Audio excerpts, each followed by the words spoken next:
These function buttons are going to become your friends. They're right at your fingertips, but there's a few things you probably will want to learn about them.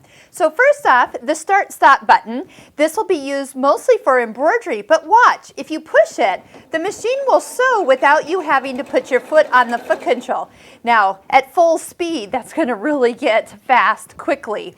If you come over here to where you can reduce the speed, you will have a little bit more control over this. But you know what I like to use that for in the sewing side? Is for sewing out all your decorative stitches. That way you don't have to keep your foot on that foot control for minutes on end. You can just push this, sit back, enjoy the stitch, watch where it comes. And while you're stitching that decorative stitch, you can use the stop button and it will stop at the end and lock it for you.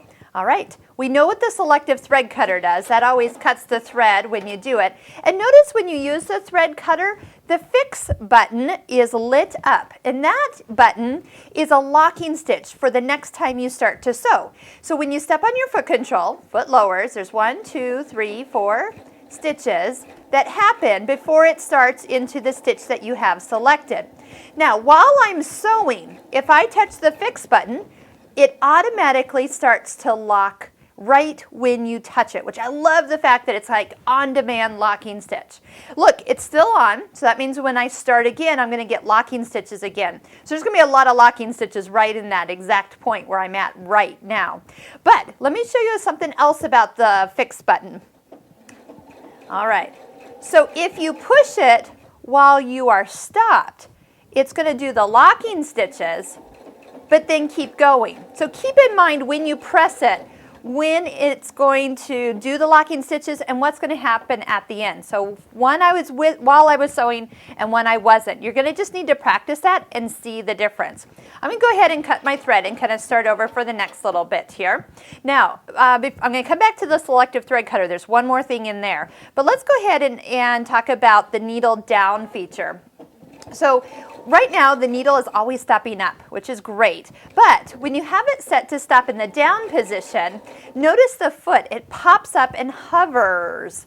And so really easy to turn a corner, do applique, put another piece of fabric in if you're doing piecing and you're still doing stitch after stitch. Okay, and that's great.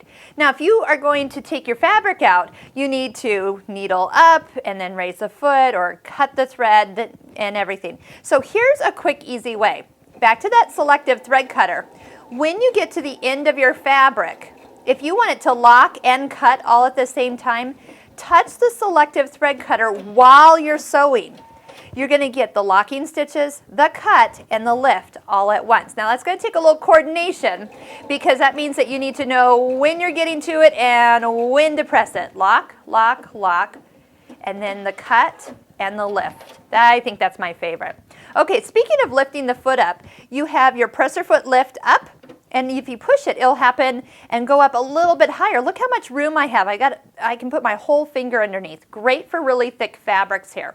Okay, when you go to sew, we'll put the foot all the way back down on the fabric. Now, one thing people sometimes ask is they don't know where they've lined up the fabric. So they're here, but they don't know if they're right where they need to be. Touch the presser foot down button 2 times. Yes, so down is going to put it on the fabric, and a second time is going to put it to the hover position. So now it's kind of, your fabric can move side to side, and you can move it exactly where you want it to start. And then as soon as you step on the foot control, you get what you are expecting with the locking stitches and everything. At the end, you could do the reverse button if you don't want the locking stitches. Okay, notice I'm pushing it while I'm sewing and holding it. It'll go backwards until you let go. But if you touch it while you are not sewing, you get the light. The light means that now you're sewing backwards without you holding that button. And you'll need to actually touch that button again to go ahead and sew forward once again. All right, so scissors while you're sewing gives you that lock, the cut, and the lift. Practice using the fix button and the needle up and needle down button. Adjust your speed to the way you want it to be, and you'll be set to go. And this machine is going to just purr no matter what you ask it to do.